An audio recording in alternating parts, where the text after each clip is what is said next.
प्रिय विद्यार्थियों, नमस्कार। आप देख रहे हैं लक्ष्यकार सर हिंदी वाले यूट्यूब हिंदी शिक्षण चैनल और मैं हूं श्रवण कुमार लक्ष्यकार। आइए आज अपन देखते हैं कक्षा 12 हिंदी अनिवार्य पाठ्यपुस्तक सृजन से महाकवि सूरदास कृत भ्रमर गीत। आइए इसका अगला पद्य देखते हैं। आइए इसका दूसरा पद्य देखते हैं, रसास्वादन करते हैं। आइए आप भी हमारे साथ मेरे साथ गुनगुनाएं, आनंद लें इसका। हम तो दुह बाती फल पायो, हम तो दुह बाती फल पायो, जो ब्रजनाथ मिले तो नीको नात जग जस गायो। जो ब्रजनाथ मिले तो नीको, जो ब्रजनाथ मिले तो नीको नात जग जस गायो। हम तो दुह बाती फल पायो, हम तो दुह बाती फल पायो। कहवे गोकुल की गोपी सब बरनहीन लगु जाती, कहवे वे गोकुल की गोपी बरनहीन लगु जाती। कहवे कमला के स्वामी संग, कहवे कमला के स्वामी संग मिल बैठी एक पाती। हम तो दुभाती फल पायो, हम तो दुभाती फल पायो। निगम ध्यान मुनि ज्ञान अगोचर ते भय गोस निवासी। निगम ध्यान मुनि गोचर मुग, निगम ध्यान मुनि ज्ञान अगोचर ते भय गोस निवासी। ता ऊपर अब साज कहो तो, ता ऊपर अब साज कहो तो मुक्ति कौन को दासी। हम तो दुह बाती फल पायो, हम तो दुह बाती फल पायो। जोग कथा पाला गो उदो ना कहूँ बारंबार, जोग कथा पाला गो उदो ना कहूँ बारंबार। सूर श्याम तजी और बजे जो, सूर श्याम तजी और बजे जो, ताकि जननी छार। हम तो दुह बाती फल पायो, हम तो दुह बाती फल पायो, हम तो दुह बाती फल पायो। तो इस प्रकार इसका पठन किया जाता है। आप भी इसको पढ़ें। आइए अब इसका अपन सल्लार देखते हैं, भावार्थ देखते हैं। देखिए गोपिकाएं, गोपिकाएं जो हैं वो जब उद्धव जी उनको कहते हैं, जब उद्धव जी इनको कहते हैं कि भाई तुम कृष्ण को भूल जाओ और निर्गुण भक्ति करो, योग साधना करो, तो गोपिकाएं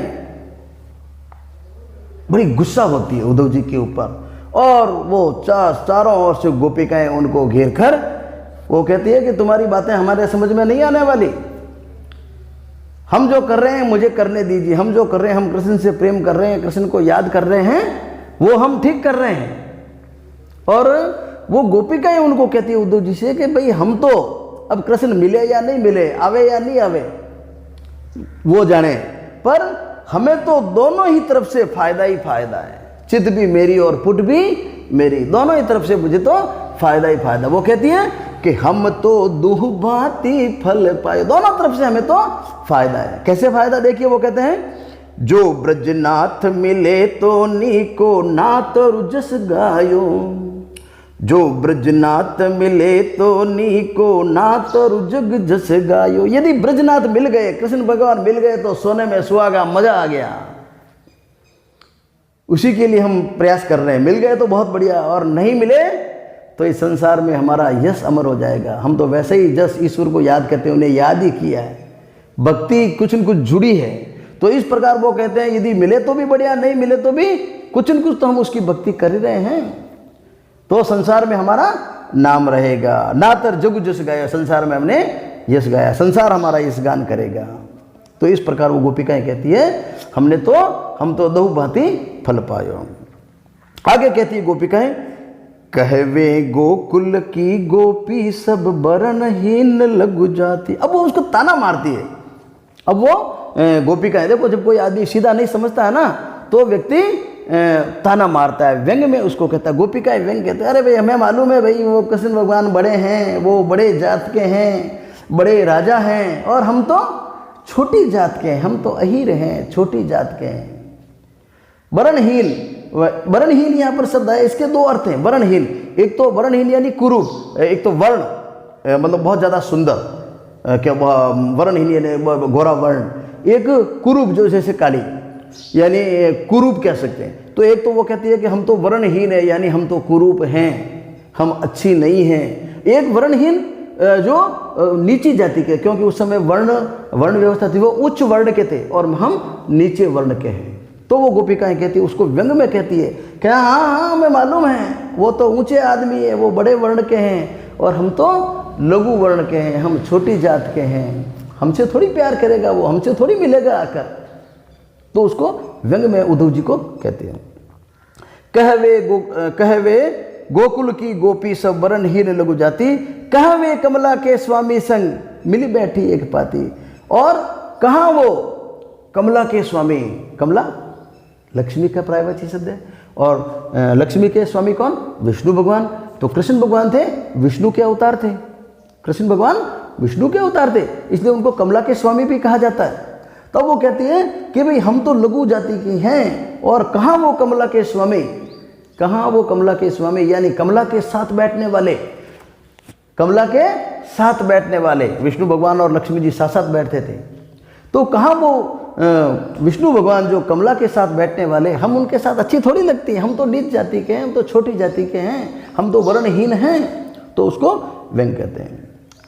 कहाँ वे कमला के स्वामी मिली बैठी एक पाती, हम उनके साथ एक पाती में, एक पंथ में, एक कतार में उनके साथ साथ कैसे बैठ सकते हैं। व्यंग में बात की गई, तो व्यंग्यात्मक से लिए है।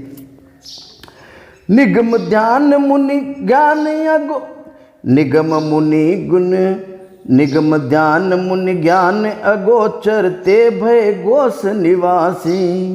और वो कहती और व्यंग मारती है कि वो तो निगम ध्यान, वो वेदों के ज्ञाता, तीन तिलोकी के नाथ, स्वयं साक्षात भगवान, निगम ध्यान, मुनि ज्ञान, अगोचर, अगोचर यानी जिसके बारे में किसी की जानकारी नहीं है, मतलब वो साक्षात भगवान है।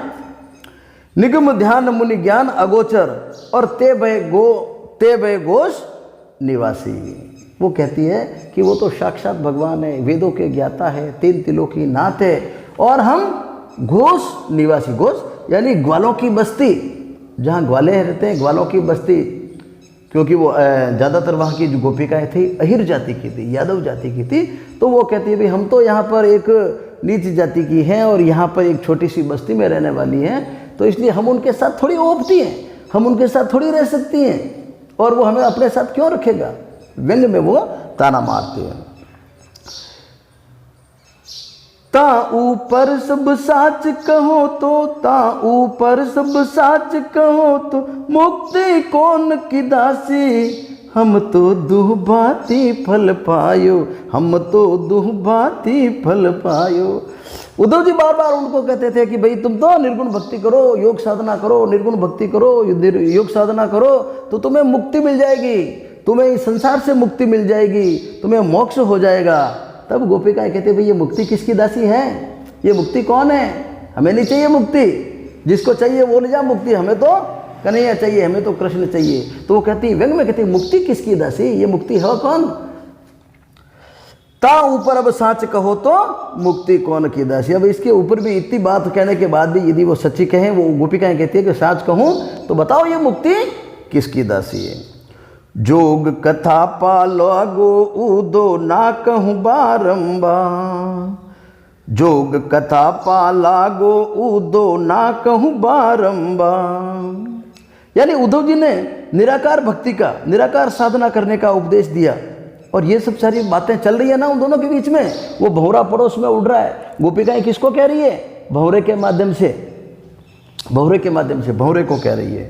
तो इस प्रकार वो कहती है जोग कथा पा लागो उधो, जोग कथा, ये जो योग कथा है, पा लागो यानी पा लागो, पाए लागो, प्रणाम करूं। उद्धव जी तुम्हें हाथ जोड़ करे, तुम्हें चरण स्पर्श करती हूँ, तुम्हारा पैर पकड़ती हूँ, ये योग कथा किसी और को सुनाना, जोग कथा पा लागो उद्धव, ये योग कथा जो है जो मुझे सुना रहे हो हे उद्धव जी, आपके चरण पकड़ती हूँ, आपके पांव पकड़ती हूँ, ये किसी दूसरे को सुनाना ना कहूँ बारंबार, मैं बार बार नहीं कहूँगी मुझे इस प्रकार की बातें मत करो, मेरे सामने इस प्रकार की बातें मत करो, मैं ये बात हमें पसंद नहीं, हम ये बात नहीं सुनना चाहते, तुम्हारा जो ये योग साधना का ज्ञान है, निर्गुण भक्ति का ज्ञान है, हमें नहीं चाहिए।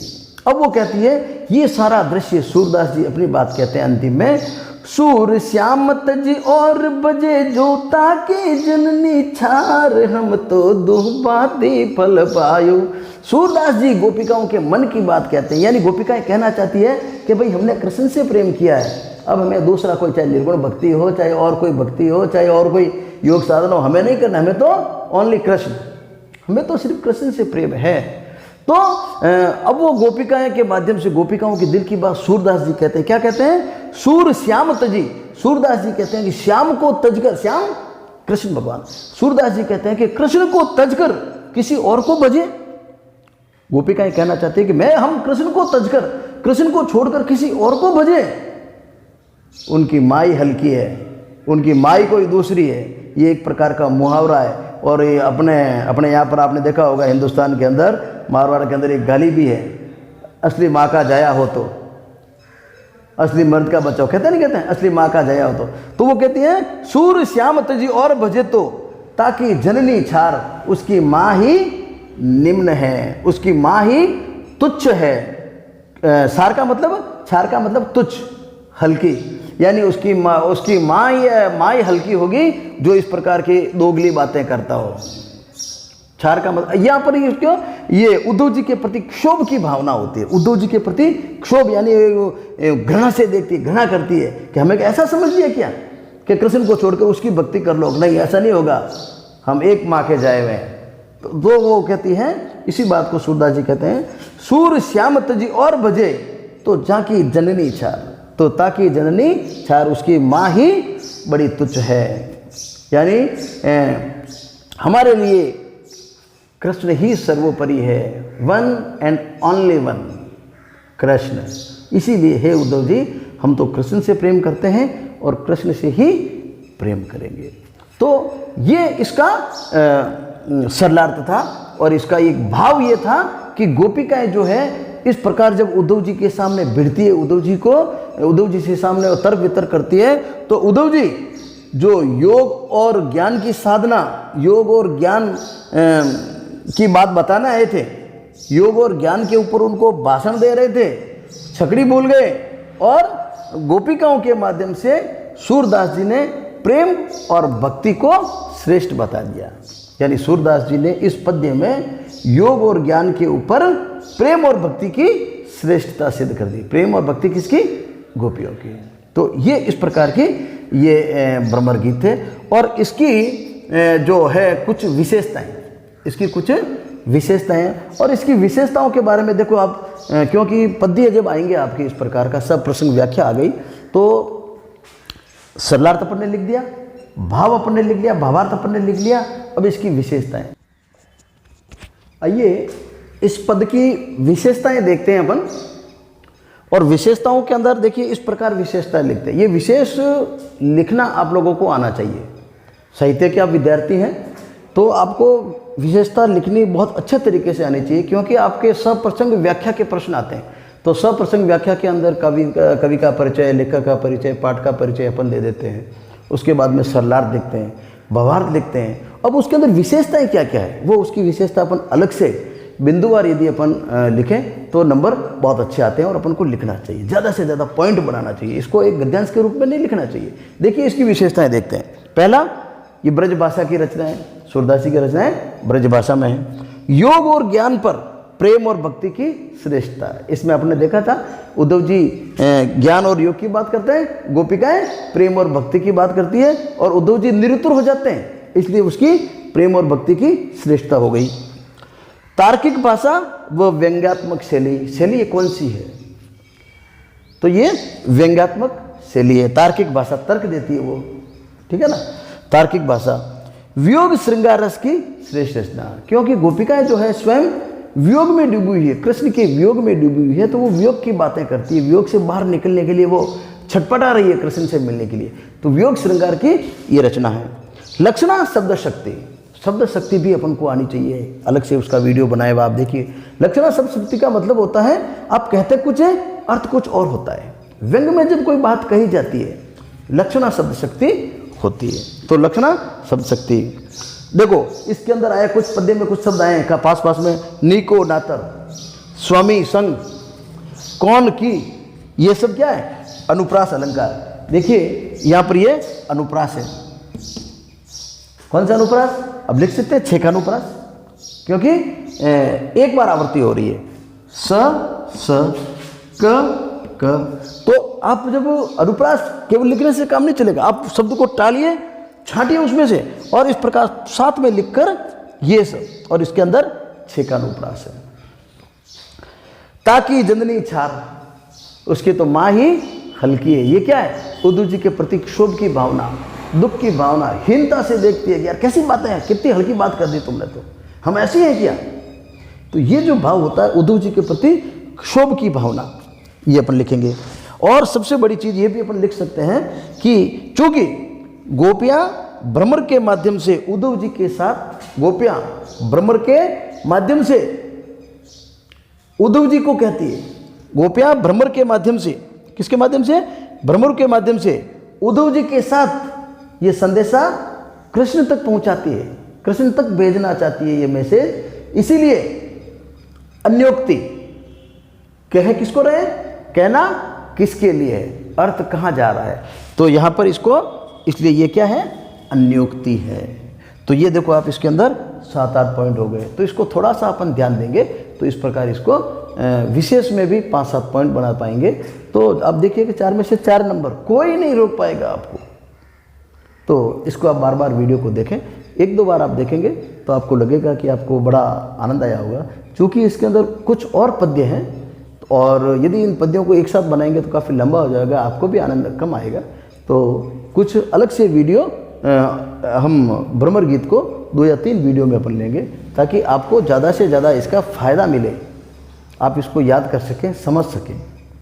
आप सभी का बहुत बहुत धन्यवाद। आप देख रहे थे लक्षकार सर हिंदी वाले, चलते रहिए हमारे साथ। और जो भी विद्यार्थी जो नए जुड़े हैं उन सभी से निवेदन है कि आप हमारे पिछले वीडियो लक्षकार सर हिंदी वाले, जब आप चैनल को सब्सक्राइब करेंगे तो आप देखेंगे कि बहुत सारे वीडियो बन चुके हैं। ये सभी वीडियो कक्षा 12 से संबंधित हैं, हिंदी साहित्य या हिंदी अनिवार्य से संबंधित, आपके बहुत उपयोगी हैं।